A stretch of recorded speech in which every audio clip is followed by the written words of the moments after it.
أشكر الأستاذ الدكتور طارق السويدان على تراجعه، وهذه صفة عظيمة من صفات أصحاب الحق، أنه إذا تبين له الحق تراجع. ونحن ليس لنا، أقول بكل صراحة، ليس لنا إلا النصح، ونحن نصحنا، والله سبحانه وتعالى كتب له التراجع في هذا الأمر، تبين له.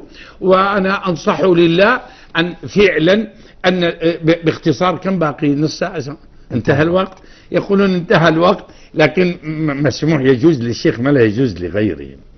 يعني نسمح، أقول الفتوى أيها الفاضل وأيها الذين تفتون في الصحف وفي غيرها لا تكون صحيحة، لا تكون، ستسألون أمام الله عنها إلا إذا توفرت لها 3 أسس.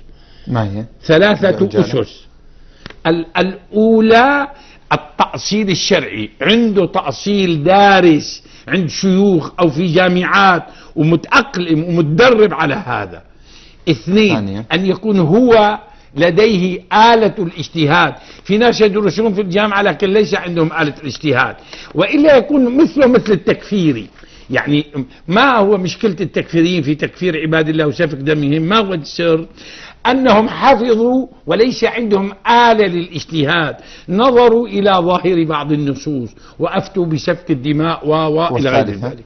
والثالثة أن يكون لديه فقه في الواقع، يساوي أصول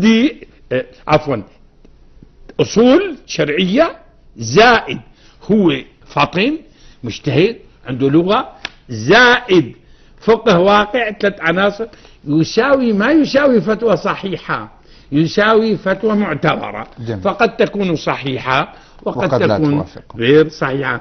أما إذا سقط أحد هذه الأركان لا يحق له أن يفتي أبدا، وإلا وقع في الإثم العظيم. وأكرر شكري، وأن تكون إن شاء الله درس له ولأمثاله الذين يتكلمون في الأمور ولا يعرفون المخططات ولا يدركون الواقع حق إدراكه. شكرا لكم فضيلة الشيخ. في نهاية هذا الوقت